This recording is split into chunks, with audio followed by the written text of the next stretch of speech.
Salut Samir, Salut Julien. salut à toi qui nous écoutes et bienvenue dans ce nouvel épisode de ce podcast. Aujourd'hui on t'arrive avec un nouveau sujet. Samir, de quoi on parle?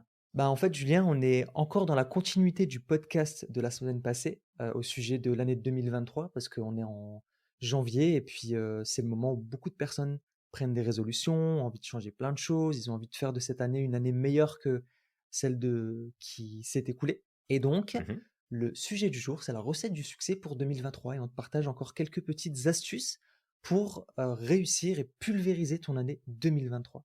Ok, écoute, c'est un super sujet ça, de partager des astuces et des recettes finalement Bah oui. clés pour réussir 2023.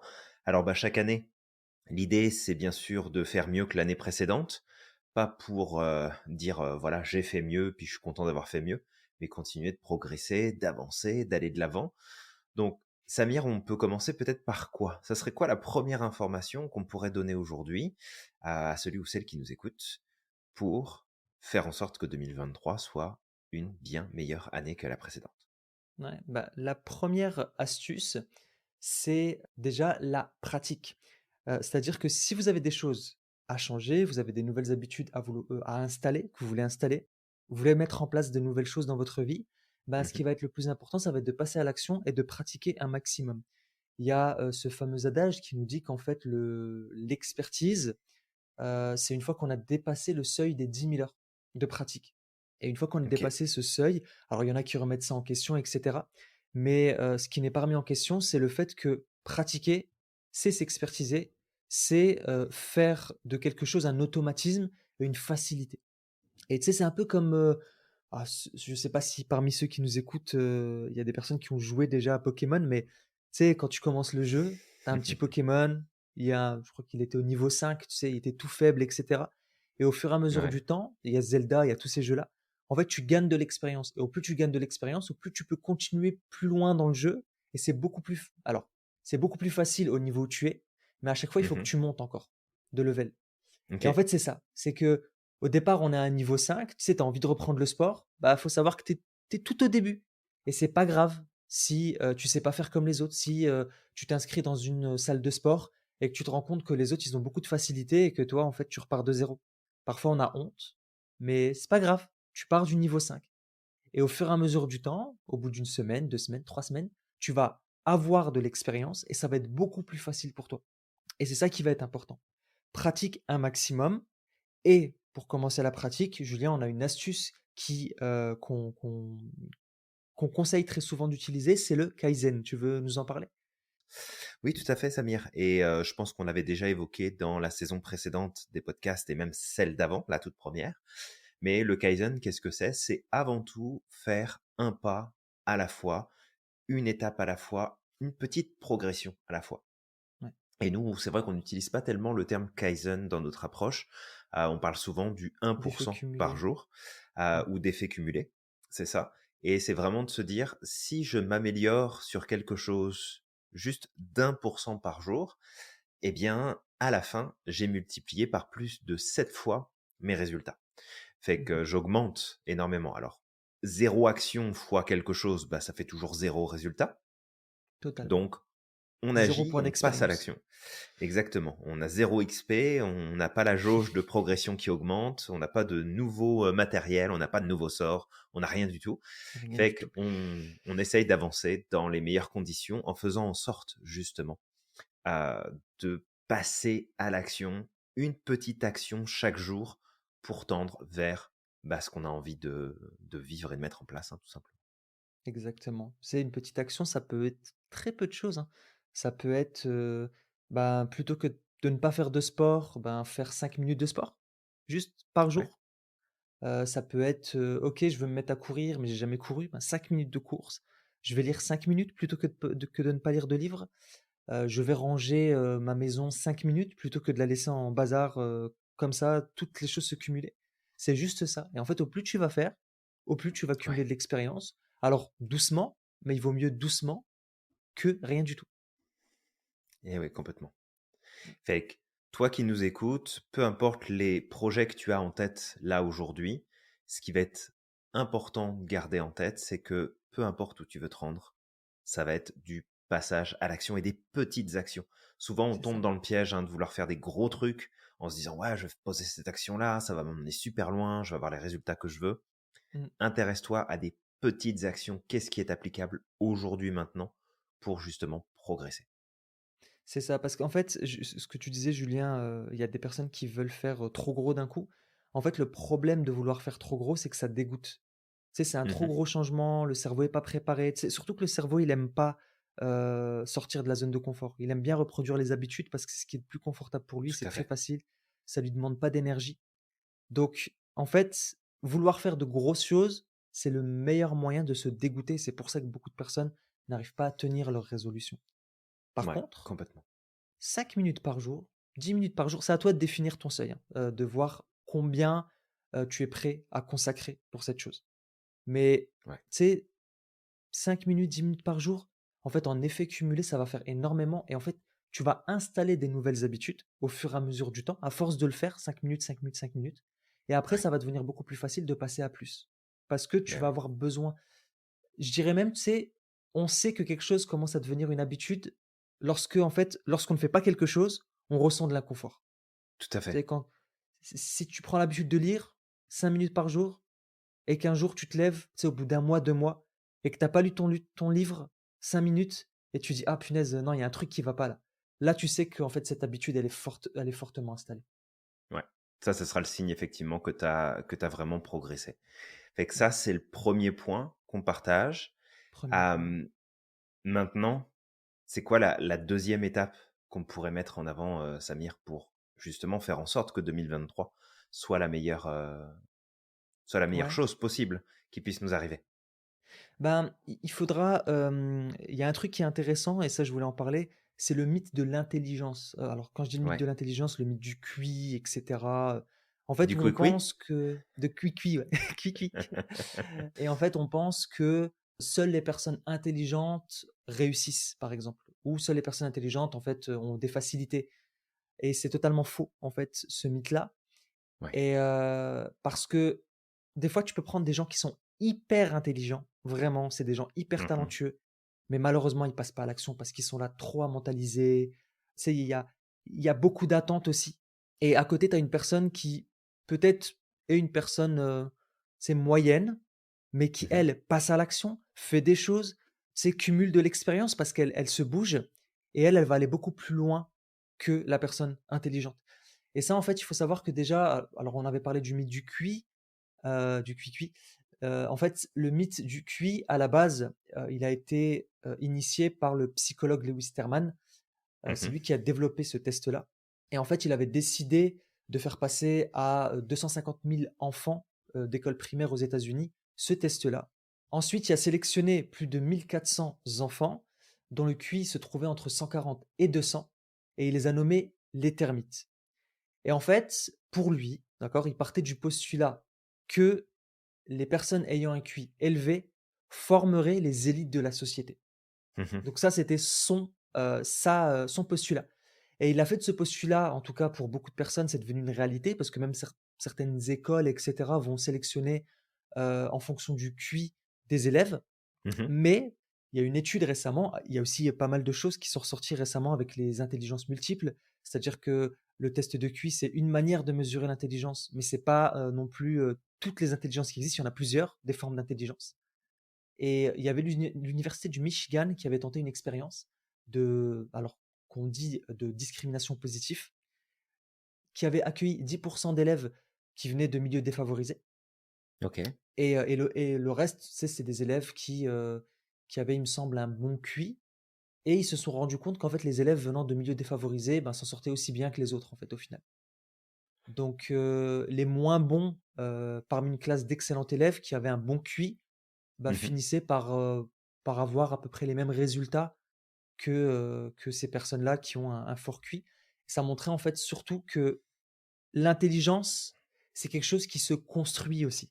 C'est pas quelque chose qui est inné, Complètement. tu vois? On ne naît pas avec, alors on est tous, je pense qu'on est tous intelligents, mais après c'est aussi Mmh. tout ce qu'on va en faire derrière. C'est est-ce que Ouais. tu vas la développer? Est-ce que tu vas te cultiver? Le milieu, les personnes que tu vas côtoyer? Par exemple, à l'école, Si tu es très souvent avec les bons élèves, bah, Mmh. forcément que tu vas avoir de meilleures notes et ça, il y a des études qui ont montré ça. Alors que si tu es souvent plus avec les personnes qui travaillent pas, qui sont au fond de la classe, qui sont tout le temps en train de rigoler, tu sais, qui regardent le plafond, bah, il y a de fortes chances qu'en fait, tes notes vont être impactées. Ouais, Donc tout à fait. ouais, ça, c'est un truc qu'il faut garder, à l'esprit que, que l'intelligence ne fait pas tout. Ce qui va être important, ça va être la pratique et ça va Ouais. être un point par la suite qu'on va introduire, Julien, qui va être l'environnement. Est-ce que tu veux nous en parler? Et ben l'environnement effectivement est super important parce que, cet environnement en fait, il a de l'impact sur nous. Ouais, Tu vois, tu parles effectivement de la problématique, où on a bâti une société et mis des responsables à la tête de ces sociétés et je parle pas d'entreprise, mais je parle aussi que de l'entreprise en tout cas, mais je parle aussi, des différents pays, des gouvernements où on s'est beaucoup basé sur ce QI que tu donnes en se disant: «Bah, voilà, si ce sont des gens qui sont intelligents sur le papier, ils seront en mesure de pouvoir gérer, de pouvoir faire plein de choses». Mais c'est pas une réalité parce qu'il y a cette intelligence dont tu parles, ces différentes intelligences qui sont importantes de mettre, en avant, comme l'intelligence pratique ouais, et parmi ces intelligences-là, bah, on va retrouver aussi tout l'impact, finalement, de ce que notre environnement nous apprend et ce qui nous démontre et ce qui nous propose de faire. Tu sais, il y a cette expression qui dit que les enfants n'écoutent pas ce qu'on dit, ils font ce qu'on fait. ouais. Donc l'idée, c'est vraiment de prendre conscience que si ça s'applique pour les enfants, parce que c'est des éponges, OK, mais on reste malgré tout, en quelque sorte aussi une éponge, nous, en grandissant. Et que les personnes qui nous entourent, eh bien, ça va aussi déterminer la qualité d'intelligence qu'on va avoir. Est-ce qu'on a des gens qui sont autour de nous, qui sont capables de se débrouiller par eux-mêmes, qui sont peut-être capables de mettre des choses en place, de prendre des décisions, de faire des choix éclairés, de progresser? Ou est-ce qu'on est sur des personnes qui se laissent porter finalement par tout ce qui se passe autour? Et en fait, j'ai presque envie de dire que l'intelligence du groupe, et le groupe, c'est les personnes qui t'entourent et duquel tu fais partie, l'intelligence du groupe ne pourra jamais être plus élevée en termes de pratique Mmh. que l'intelligence la plus avancée de la personne qui fait partie du groupe. C'est-à-dire qu'en gros, tu peux être super intelligent si tu es entouré par des abrutis, tu vas vivre des expériences qui sont liées justement à ce principe d'être un abruti ou d'être une abrutie. Alors, il y a personne de con, il y a seulement des gens qui soit prennent le raccourci de laisser les autres penser à leur place, soit qui n'ont tout simplement pas eu l'occasion, l'environnement et les personnes autour d'eux de pouvoir grandir, se questionner, pousser plus loin, réfléchir différemment. Mais vraiment de faire attention en fait aux personnes qui nous entourent parce qu'elles ont un impact énorme. Et peut-être même toi qui nous écoutes, de prendre un temps là aujourd'hui, si tu as envie de le faire, pour noter peut-être les 5 à 10 personnes que tu as côtoyées le plus souvent l'année passée et de voir finalement en quoi ces personnes t'ont aidé à progresser ou en quoi elles t'ont empêché d'aller de l'avant. Et juste de mettre ça en corrélation avec les résultats que tu as pu obtenir et ceux que tu as eu que tu voulais pas et ceux que tu n'as pas eu mais que tu voulais. Et juste de te rendre compte à quel point, même si tu te penses indépendant ou indépendante, ton environnement direct a une nette influence sur la qualité de tes résultats et la qualité de ta vie. Très Ouais, important d'en prendre compte. exact, ouais. Et d'ailleurs, justement, Julien, tout à l'heure, on était en train de parler de certaines choses, justement, qui pouvaient provenir de l'environnement et on se disait: «Mais Mmh. comment c'était possible, en fait?» Et Oui. il y avait cette fameuse, histoire des crashs d'une compagnie, d'Asie, Ouais. je crois que c'était sud-coréenne. Il y avait une compagnie, justement, qui était connue pour, son record de crash d'avion et en Mmh. fait, ils s'étaient rendus compte que dans l'environnement, en tout cas culturel de ces des personnes, en Corée, il y Mmh. avait, cette, difficulté ou, ce manque de politesse de remettre en question un plus haut gradé. Ce qui fait qu'en fait, il y avait un crash qui était connu où, le copilote voyait clairement que le pilote était en train de se diriger droit dans une montagne, mais en fait, il Mmh. lui a rien dit. Il lui a rien dit parce que justement, dans leur, culture et cetera, ben, ce qui se passe, c'est que c'est mal vu de remettre en question quelqu'un qui est plus âgé, quelqu'un qui a plus d'expérience, quelqu'un qui est, plus gradé. Ce qui fait Mmh. qu'en fait, malgré qu'il voyait l'avion se diriger vers cette montagne, en fait, il a Ouais. rien dit et ce qui a fait que malheureusement, ça a causé la mort de plusieurs personnes et il y avait une autre histoire, c'était un autre crash d'avion qui s'était Ouais. déroulé, avec une compagnie d'Amérique du Sud où il y avait à peu près la même chose dans le sens où ils ont cette tendance à atténuer, les Mmh. choses. C'est, ils sont pas dans l'exagération, mais il y a un problème, ils vont l'atténuer au maximum. Ce qui fait qu'en fait, il y avait un problème dans l'avion, clairement et Ouais. le copilote ou le pilote, je me rappelle plus, lorsqu'il a expliqué le problème, en fait, il a tellement atténué que ça paraissait pas si grave que ça et ce qui a fait que Mmh. malheureusement après ça a créé des problèmes en cascade qui ont amené au crash d'avion. Et C'est là, fou. en fait, ce que je veux emmener, c'est que l'environnement culturel, c'est une forme d'environnement. Et on ne dit pas, en fait, de rejeter tout ce qui peut provenir, de Non, de tout de à fait. l'environnement culturel ou peu importe. C'est pas que culturel, mais de l'environnement. Il y a des choses qui sont très, très bien, mais parfois, il faut savoir aussi remettre les choses dans son contexte et il faut savoir aussi s'entourer de personnes qui proviennent d'un environnement différent pour Mmh. pouvoir développer son enseignabilité, pour pouvoir Ouais. se remettre en question et pour pouvoir s'enrichir aussi de choses qui peut-être peuvent être limitants dans mon environnement et mais par contre, ben, chez d'autres personnes, on trouvera des choses qui peuvent être aidantes et à ce moment-là, on peut s'en imprégner. Donc c'est là, en fait, qu'on peut se rendre compte à quel point, l'environnement influe et encore une fois, je rappuie parce que là, on parlait d'environnement culturel, mais toutes les cultures ont du bon et du mauvais. Il y en a pas Mmh. qui sont meilleures que d'autres, Tout à fait, ouais. vraiment. Si on prend la somme de toutes les choses qui peuvent composer une culture, bah, en fait, on aurait énormément de bonnes choses, énormément de mauvaises choses et les choses et qu'en fait, chaque culture peut être complémentaire à une autre et a des choses à apporter, à l'autre et Tout ça à fait fait, ouais. partie justement de l'histoire de, tu sais, de l'universalisme. Mmh. On parlait de ce fameux, adage de Rumi qui disait, «Toute personne en fait, la vérité est un miroir tombé du ciel. Chaque personne a un fragment et pense que toute la vérité s'y trouve. Mais en fait, si on recollait tous les fragments et qu'on s'intéressait un petit peu à toutes les bonnes choses qui peuvent être présentes dans chaque culture, bah, on pourrait justement se développer. C'est pour ça qu'on dit souvent même que les voyages, ça ouvre, ça forge et ça permet Mmh. justement de grandir. Donc, Complètement. mais juste de comprendre que dans chaque environnement, qu'il soit familial, qu'il soit culturel, qu'il soit le pays, que ce soit professionnel, peu importe, Mmh. amical, et cetera. Il y a des bonnes choses et il y en a des mauvaises et il faut savoir à certains moments, tu sais, juste se poser des questions. OK, qu'est-ce qui est limitant pour moi aujourd'hui? De quoi est-ce que j'ai Ouais, besoin à la place? Et à ce moment-là, de s'entourer de personnes qui, à ce moment-là, peuvent nous apporter ce qui nous manque. complètement.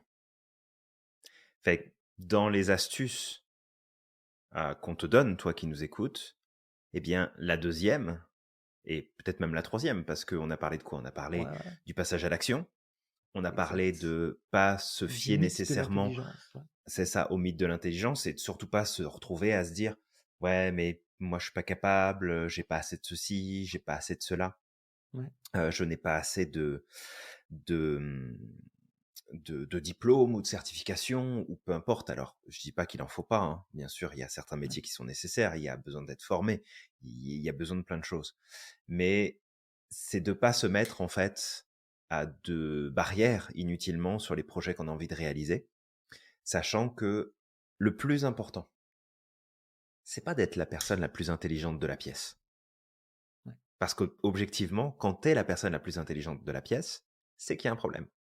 C'est qu'en fait, tu t'entoures de personnes qui ne te Exact. feront pas grandir de toute façon, qui ne te feront pas progresser. Donc, plutôt que de partir dans une espèce de quête à l'intelligence absolue, c'est de te dire, OK, en fait, comment est-ce que je peux faire pour me rapprocher de personnes qui sont potentiellement plus intelligentes que moi, qui vont pouvoir faire partie de mon environnement et qui, elles, vont m'aider à progresser et à avancer. Et en fait, si on regarde bien, alors on va pas reprendre à une énième fois les mêmes entrepreneurs dont on parle souvent, mais peu importe les entrepreneurs qu'on va prendre Mmh. ou entrepreneuses, c'est qu'à un moment donné, pourquoi est-ce que ça fonctionne? Parce que ces personnes-là s'entourent de personnes qui sont plus intelligentes qu'elles ou qu'eux et qui ont plus de connaissances et plus de savoir. Et ça me fait penser peut-être à, ce monsieur que tu connais, Samir et peut-être toi aussi, qui nous écoute, qui s'appelle Mmh. Charles Gave et qui est, un entrepreneur français, d'origine syrienne et qui est aussi président de l'Institut des libertés. Et en fait, ce monsieur, si jamais tu l'as déjà entendu, parler, donc il est passé, à la télévision, à la radio, il fait régulièrement des interventions sur le net et en fait, dans certains éléments qu'il partage, alors après, est-ce qu'on est d'accord, pas d'accord?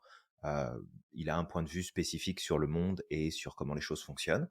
Mais à un moment donné, j'avais beaucoup aimé son partage de quand il était dans une, grande école de commerce où finalement, hem on lui, où ils disaient tous: «Ah, on est les meilleurs, on est ceci, on est cela», et cetera. Donc ça se faisait un peu mousser, si tu veux, dans sa promo et en fait, un de ses professeurs, leur a dit: «Mais, vous croyez que vous êtes ici parce que vous êtes intelligent?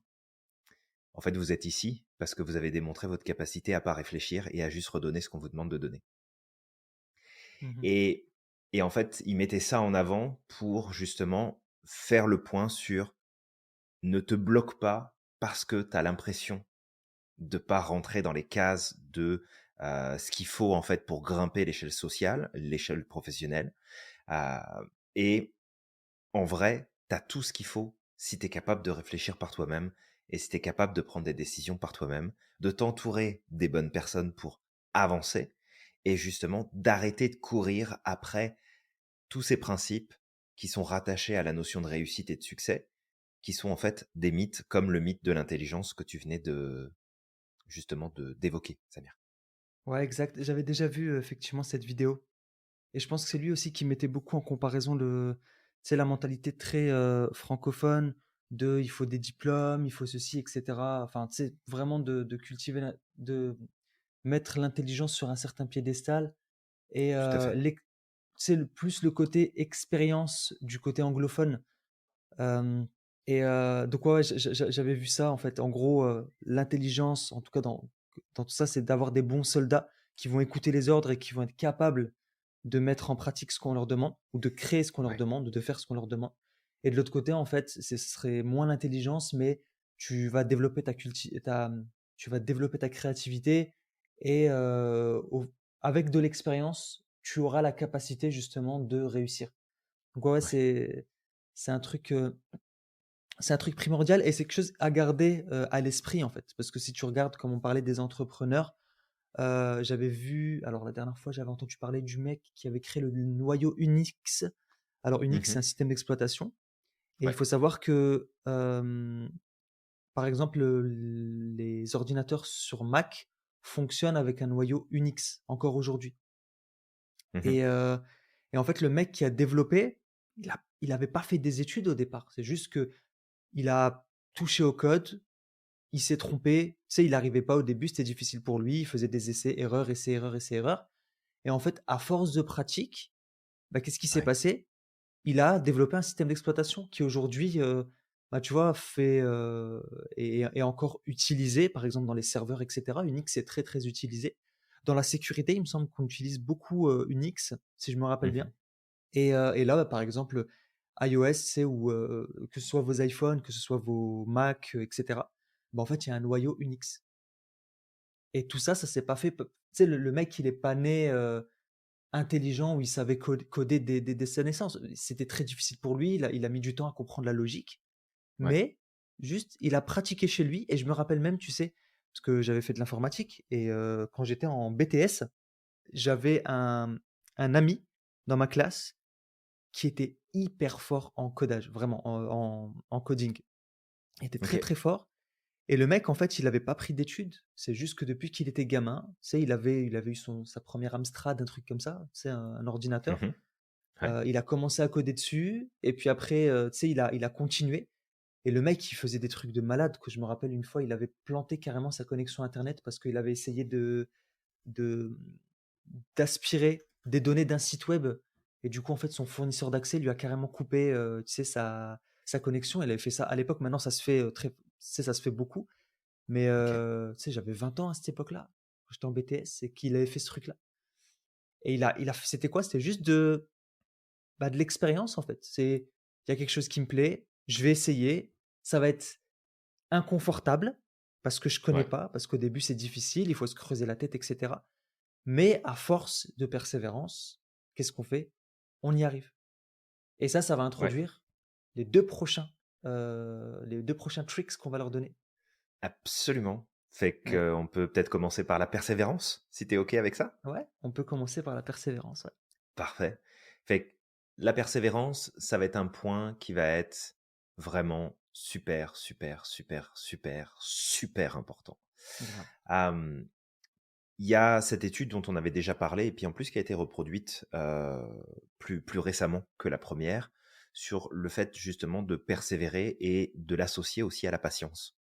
Ouais, Beaucoup de personnes, et peut-être toi qui nous écoutes, vivent dans une dynamique où il y a pas le temps. On n'a pas le temps de penser, on n'a pas le temps de réfléchir, on n'a pas le temps de se poser, on n'a pas le temps de d'attendre, on n'a pas le temps d'obtenir telle ou telle chose. Il faut que ça aille vite, vite, vite, vite, vite, vite, vite. Et en fait, cette recherche de rapidité, elle est mauvaise parce que, bah, ça t'empêche de persévérer. mmh, Te dire que tu arriveras du premier coup à atteindre les choses que tu veux accomplir, bah, c'est pas bon parce qu'en vrai, c'est pas du tout ça qui va se passer.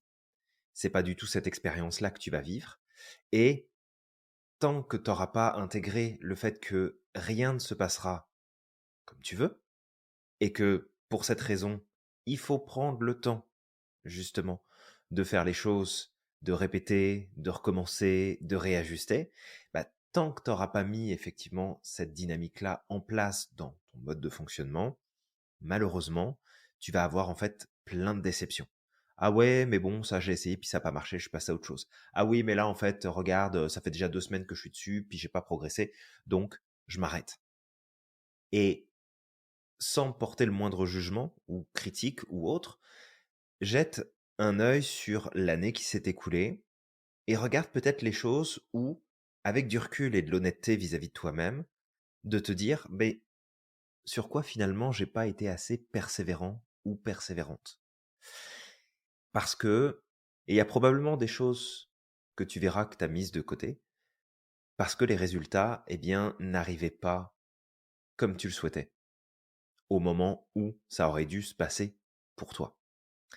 Et peut-être à ce moment-là, Samir, si tu veux parler des attentes et de ce que ça provoque chez nous, quel est le problème que ça pose, et pour éviter justement que ceux qui nous écoutent dans ce podcast tombent dans ce piège-là pour cette année, pour s'assurer de progresser. ouais.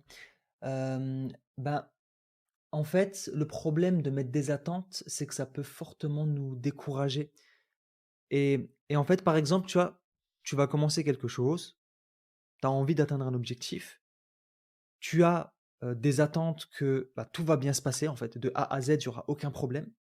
Mhm. À partir du moment où, sur le chemin, il va y avoir quelque chose que tu n'as pas prévu, à ce moment-là, Mhm. c'est fini en fait. Tu vas te décourager et c'est important justement même, tu sais, quand on parlait, des relations, avec les autres, la plus grande source de frustration, c'est souvent les attentes. Même avec les amis, même avec les proches, même avec, c'est tu as des attentes par rapport à quelque chose, la personne, peut-être que tu ne les as même pas communiquées Ouais, et tu t'attends à ce que la personne fasse les choses comme toi tu veux. Ça se passe pas comme prévu, ça crée des conflits et c'est ça, en fait, c'est important justement d'apprendre à gérer, ces attentes-là, de mettre un minimum d'attentes, ouais, vraiment. Alors on en ouais, a, hein, complètement. on en a parce que forcément pour arriver d'un point A à un point B, forcément il faut avoir un minimum d'attentes. Mais en tout cas, c'est pas sur le point final, c'est pas sur l'arrivée qu'il faut pas mettre d'attentes. C'est surtout le cheminement qui est entre-temps. Complètement. Et mettre des attentes aussi, justement, avant de te redonner la parole, Julien, ce que ça fait, c'est que ça nous rend un peu psychorigides. C'est-à-dire que, en fait, on a moins de capacité à s'adapter, en fait, aux circonstances. Et ça va être très important. C'est important d'être flexible. Parce que tu peux avoir des projets, tu peux avoir des envies, tu es peut-être en train de passer des diplômes, etc. Tu te dis, bah, en fait, j'ai envie de réussir. Tu mets plein d'attentes. De A à Z, tu t'attends peut-être à ce que ce soit simple. Et en fait, Mhm. le problème, c'est que en mettant trop d'attentes, si jamais il y a quelque chose qui se passe qui est pas prévu, tu auras moins de facilité à te remettre en question et malheureusement, tu vas avoir beaucoup plus de difficultés à, changer la recette pour arriver au point, au tu sais, à la destination. Exact, Samir. Bah, merci pour tout ça. Fait qu'on évite les attentes, on se met des objectifs en vue, on va progresser vers ces objectifs, vers ces buts qui nous tiennent à cœur. On persévère, on lâche pas en cours de route. D'ailleurs, il y a cette stratégie qu'on donne souvent qui est essaye tout 3 fois. Essaye-le une première fois pour découvrir ce que c'est, essaye-le une deuxième fois pour comprendre comment ça fonctionne, et essaye-le une troisième fois pour savoir si oui ou non ça te plaît vraiment et que tu as envie d'aller dans ce sens-là. Ouais. Fait que persévère, lâche pas, parce que tu vois, on va revenir sur la notion d'intelligence ou même la notion de talent ou de force. Entre une personne qui serait intelligente ou qui a un talent spécifique, une force spécifique dans un domaine, et toi qui n'a peut-être pas justement tous ces avantages-là, eh bien c'est la persévérance qui va faire la différence entre les deux. C'est-à-dire que entre la personne qui a des facilités et qui persévère pas et qui avance pas, qui prend pas de décision, qui passe pas à l'action, ben il se passera rien. Et la personne qui au départ commence peut-être avec un handicap ou plusieurs, dans le sens où il manque d'informations, il n'y a pas de talent particulier, il n'y a pas l'environnement qui aide, mais que la persévérance est là, eh bien c'est cette personne-là qui va gagner la course. C'est cette personne-là qui va remporter la médaille, c'est cette personne-là qui va atteindre des résultats bien plus importants que la personne en fait qui aura zéro patience, zéro persévérance, malgré tous les talents et toute la force qu'elle peut avoir. Ouais. Donc vraiment, de faire attention à ça. Et dans le cadre de la persévérance, et bien sûr du fait de ne pas mettre trop d'attentes et de ne pas les entretenir pour éviter de se piéger tout seul, toute seule, on a aussi le fait de ne pas succomber à l'effet de l'échec, de ne pas tomber dans le piège de l'échec. Et Samir, est-ce que on pourrait dire que au final, l'échec, ça n'existe pas vraiment? Oui, on peut dire ça. D'ailleurs, c'est un présupposé, de la PNL que, Mhm. l'échec n'existe pas et il y a une phrase de Mandela justement qui, tu sais, qui introduit bien cette phrase, c'est, «Je n'échoue jamais, soit je gagne, soit j'apprends». Et en fait, c'est ça, c'est un Exact. mindset, en fait. C'est si tu crois en l'échec, ben, il va exister, en fait. En fait, c'est-à-dire que tu crois qu'il existe ou pas, dans les 2 cas, tu vas avoir raison. Parce que si tu crois Ouais. que l'échec existe, bah, une fois que tu vas être dans une situation où tu vas flaguer, où tu vas mettre l'étiquette échec, c'est fini. Ouais. Tu vas te décourager, tu vas commencer à t'auto-dénigrer, à dire que tu es nul, que tu pas assez, que tu y arriveras jamais, que tu as pas les compétences, et cetera, et cetera. C'est-à-dire que derrière, Exact. il y a toute une espèce d'actions en cascade qui vont se mettre en place. Par contre, si tu es dans l'autre philosophie, en quelque sorte, de Mhm. je ne crois pas en l'échec, mais je crois que l'échec est un apprentissage, bah, automatiquement, les actions que tu vas mettre en place derrière vont être, Ouais. bah, vont venir tu sais, se mettre comme des Legos au-dessus de cette croyance, tu vois? Mhm. Ouais. Et si tu croyais vraiment que l'échec existait lorsque tu étais enfant, aujourd'hui, tu ne marcherais pas. Aujourd'hui, tu ne ferais potentiellement pas de vélo si tu en fais. Tu Ouais. ne roulerais pas en voiture, certainement, parce que rouler en voiture, c'est des tu sais, c'est des heures et des heures et des heures de pratique. À certains moments, on n'arrive plus à utiliser la boîte de vitesse. À certains moments, on commence à se tromper avec l'embrayage. Mhm. Et donc, tout ça, en fait, ça s'est appris avec des essais, tu sais, par essais-erreurs. Et le meilleur moyen d'apprendre, c'est par l'échec. Si on regarde les Ouais. plus grands scientifiques, comment ils ont fait pour arriver à des découvertes? Bah, c'était par essais-erreurs. Si tu prends les Ouais, plus tout à grands fait. cuisiniers, les plus grands chefs cuistots, comment ils ont fait? C'était de l'essai-erreur. Parce qu'à chaque fois, ils ont dû modifier un petit peu la recette, ajouter des épices, peut-être enlever certaines épices, revoir le dosage, et cetera. Mhm. Et c'est ça, en fait. Ce qu'on va t'inviter à faire, c'est switch de mindset. Si Ouais. tu veux croire que l'échec existe, bah, continue et tu verras bien où ça va te mener. Mais en tout Ouais. cas, je le dis, ça va pas être positif. Mmh. Si, à partir d'aujourd'hui, tu vois l'échec comme étant un apprentissage, une manière d'apprendre, de se dépasser, de changer les choses, d'accord? Ouais. Bah, ce qui va se passer, c'est que derrière, toutes les actions que tu vas mettre en place vont venir soutenir cette croyance.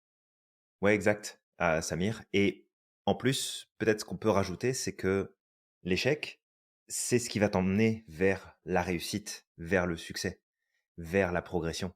Parce qu'en fait, quand tu passes par le chemin de l'échec, tu fais pas juste que te planter. C'est une occasion d'apprendre, de progresser, d'ajuster en fait tes stratégies. Parce que on est souvent dans une espèce d'arrogance inconsciente, de se dire: «Ah bah tiens, je vais faire ça comme ça, puis ça va marcher, puis je vais y arriver, puis je vais obtenir ce que je veux». Et en fait, cette espèce d'arrogance amène des attentes, et on sait que maintenant les attentes, c'est pas une bonne chose. Et qu'en fait, quand on n'arrive pas au bout, bah, à ce moment-là, ça devient problématique. Parce que: «Ah bah oui, bah du coup, je suis trop nul parce que j'ai pas réussi, parce que ça aurait dû marcher». Et en fait, il y a rien, il y a pas de parce que. C'est: «Ah tiens, ce chemin-là fonctionne pas», et c'est bon, c'est OK. Je veux dire, si, imaginons, tu te dis: «Bah tiens, il me manque un truc dans le frigo, je vais aller le chercher». Et puis en fait, quand tu arrives devant le magasin, bah c'est fermé. Tu vas Mmh. pas te dire: «Ah bah OK, en fait, je suis nul, le magasin est fermé, puis il est pas disponible, puis en fait, je pourrai jamais plus rien acheter». Puis tu pars pas dans cette dynamique-là. Tu te dis juste: «Ah, bah, en fait, j'avais pas fait attention, ça fermait plus tôt aujourd'hui», ou «Tiens, peut-être qu'il y a un problème, je pensais que le magasin était ouvert, pourtant il devrait être ouvert, mais il est fermé, bah, j'y retournerai demain», ou «Je vais aller dans un autre magasin». Et en fait, c'est de réussir à avoir cette intelligence pratique face aux éléments qui se présentent autour de nous, pour ne pas se laisser embarquer sur: «Ah, bah, j'ai essayé de faire un truc puis ça a pas marché, donc c'est nul, donc c'est pas pour moi, donc c'est pas possible, donc c'est pas faisable». Et en fait, c'est juste: regarde, tu t'es retrouvé devant une porte qui était fermée, mais c'est pas la seule porte qui existe. Donc trouve une autre porte, trouve un autre chemin, reste focus. Alors, peut-être ici on peut préciser, souvent ce qui va nous bloquer dans le process, c'est parce qu'on reste attaché au comment plutôt qu'au pourquoi. Mmh. Et dans la recette pour accomplir des grandes choses, pour faire de 2023 une réussite pour toi, c'est lâche le comment. Arrête de vouloir avoir des certitudes sur comment tu vas faire. En fait, la question du comment tu vas faire les choses, c'est une question qui est complètement folle, parce que ça voudrait dire que tu as une vision claire de l'avenir, tu maîtrises à 100% ce qui va se passer demain, et donc tu peux définir à l'avance comment est-ce que tu vas faire les choses. Mmh. Mais la vraie question, c'est: pourquoi est-ce que tu vas faire ce que tu veux faire? Pourquoi est-ce que tu veux obtenir ce que tu veux obtenir? Et ensuite, une fois que tu l'as atteint, tu peux regarder en arrière et te dire: «Bah, tiens, comment j'ai fait pour y arriver? Comment est-ce que je me suis pris pour arriver à atteindre ce résultat-là?» Alors, on part pas dans les extrêmes, hein, on n'aime pas ça de toute façon à l'institut de partir dans les extrêmes, mais on part pas dans l'extrême de: «Ah bon, bah, du coup, maintenant j'ai plus besoin de réfléchir sur comment je dois faire les choses». Si, réfléchis sur quelles sont les premières étapes que tu peux mettre en place. Quel est le kaizen que tu peux suivre? C'est quel est le pourcentage que tu peux mettre en place qui semble, en tout cas sur le papier, être une bonne stratégie, une bonne idée pour progresser vers ce qui te tient à cœur. Mais n'en fais pas une règle absolue. Tu n'en sais rien. Tu sais pas du tout comment les choses vont se passer. Donc on arrête de prétendre qu'on est capable de savoir ça à l'avance. Mmh. Ouais, il y a personne qui connaît l'avenir, Non, heu et je dirais, voilà, que le futur, c'est de toute façon, quoi qu'il arrive, c'est les décisions que tu vas prendre dans le présent et tout à fait. tu sais, on peut juste donner notre exemple personnel, heu, parce que moi, je l'ai découvert comme ça, en fait. Je l'ai découvert justement quand j'ai commencé l'aventure avec toi, Julien, dans l'entrepreneuriat. Mmh. Ouais. C'est que, en fait, à aucun moment, quand tu te lances, tu sais si ça va marcher. Alors, tu sais que tu vas tout faire pour que ça va marcher. Ça, c'est sûr. Mais Ouais. à aucun moment, tu sais si finalement, même si tu peux avoir le meilleur produit du monde, même si tu peux produire un, mais tu sais, un chef-d'œuvre, tu sais pas Mmh. si ça va marcher. Tu sais pas si ça va fonctionner, si les gens vont comprendre. Et c'était ma première expérience entrepreneuriale. Alors, avant l'Institut Merlin, j'étais dans une start-up et je me rappelle, on avait eu beaucoup, beaucoup de difficultés à expliquer le produit. Ouais. Euh, c'est un produit qui est extraordinaire, mais tant que c'était pas suffisamment compréhensible, ben, tu Mmh. sais, ça servait à rien de s'énerver, de se dire: «Punaise, les gens ils comprennent pas, c'est un truc qui peut changer le monde et tout». Ça sert à rien. C'est Tout tu à es fait. là, tu as un truc, tu veux lui donner vie, tu sais pas si ça va fonctionner, tu sais pas Ouais, où est-ce que ça va te mener, si ces décisions auront des conséquences aussi sur ta vie personnelle, tout à les fait. choses que tu pourrais, être amené à sacrifier sur le chemin, tout ça, tu le sais pas. Mais Ouais. pourtant, quand il faut le faire, il faut le faire. Et ça, je m'en rends compte, bah, tu sais, je me rends compte là, à chaque fois que j'avance. Là, déjà, c'est la première expérience entrepreneuriale, puis maintenant avec, Mmh. l'Institut Merlin où j'apprends encore, hein, Mmh. dans l'entrepreneuriat et il y a plein de choses. Tu sais, il y a plein et je le dis, hein, c'est l'une des meilleures moigné tu sais, il y a peut-être des personnes qui pensent qu'on n'a pas de peur et pourtant on en a, mais c'est juste qu'on essaie d'aller au-dessus de ces peurs. Moi, j'en ai Tout à fait, énormément ouais. des peurs, mais Oui, bah, je tu vais pas tout seul, au-dessus. hein, je te rassure. Ouais, Mmh. c'est mais ouais, ouais, tu vois, je vais vraiment au-dessus, en fait. Il y a des fois, il y a je me pose plein de questions. Je me dis: «Est-ce que je vais y arriver? Qu'est-ce que ça va impliquer?» et patati. Mais je sais juste une chose, c'est qu'il y a eu un appel, c'est Ouais, que un appel du cœur, c'est que je sais que je veux donner naissance à, cette vision qu'on a en commun ouais. et c'était au départ ta vision. Je suis pleinement convaincu effectivement de l'importance et de l'impact que ça va avoir et je vais tu sais, j'ai envie de tout donner pour que ça arrive. Mais à aucun moment aujourd'hui, je sais comment ça va se passer sur le chemin. Je sais ce que je Ouais. veux, je sais ce qu'on va mettre en place, mais on ne sait pas. Et encore là récemment, Julien, je vais le partager, comme ça va être aussi un moyen pour moi de m'engager pleinement dans cette voie. C'est Mmh. que là, on compte aussi faire des études tous les 2, Julien. Ouais, tout à fait, on s'est Là, réinscrit à l'université. on s'est réinscrits à l'université, toi et moi. Alors c'était, tu sais, c'était un rêve pour moi à l'époque, c'est-à-dire que moi je voulais pas m'arrêter à la licence, je voulais aller jusqu'au master et il y avait plein d'études que je voulais faire. Je voulais faire un MBA, mais bon, je savais pas trop et cetera. Mmh. Je l'ai jamais fait. Là maintenant, il y a des trucs qui m'intéressent dans le marketing digital et compagnie et là, la dernière fois, Julien, tu sais, il me vient comme ça avec une idée: «Et si on repartait à l'université, il y a un MBA là, Allez Samir, ça te tente? On retourne en Je fais: «Mais cours? oui, un MBA, ce serait trop cool, j'ai toujours rêvé de le faire». Mais tu sais, au début, tu as le: «Oh, c'est trop cool, j'ai toujours rêvé de le faire» et puis après, tu as le: «Ouais, mais comment je vais faire moi avec tout ce qu'on a à faire là? Mais ça va être la merde là». En plus en anglais, tu sais? C'est cool parce que, justement, je suis venu aussi aux États-Unis pour améliorer mon anglais. Ouais. Mais, ça m'a quoi qu'il arrive, j'aurai toujours plus de facilité en français qu'en anglais. Donc ça ajoute une Mmh. petite difficulté, supplémentaire. Je sais pas comment ça va se passer. Je sais pas comment je vais m'organiser. J'imagine que toi aussi, Julien. Bah, Mais c'est certain, tu sais, que ça va demander de l'organisation, puis ça va nous demander de faire, voilà, des choses différentes. Mais l'idée aussi, c'est que derrière, déjà, il y a pas d'attente. il Fait y que a pas d'attente. si, tu sais, on y va aussi pour le plaisir. Alors, pour ma part, le MBA, c'est bon, il est déjà validé.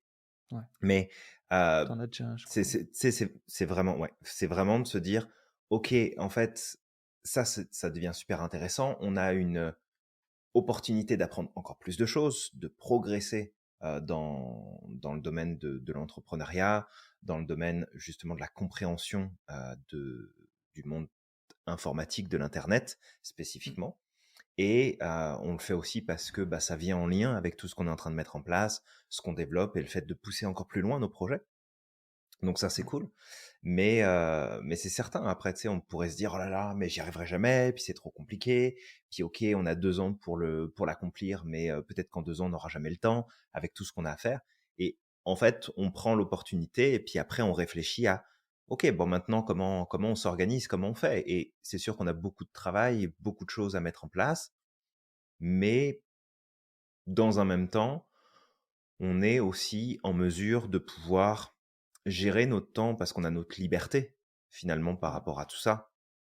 On a quand même de la liberté sur, bon, où est-ce qu'on s'en va? Qu'est-ce qu'on fait? Qu'est-ce qu'on met en place? Comment est-ce qu'on vit les choses?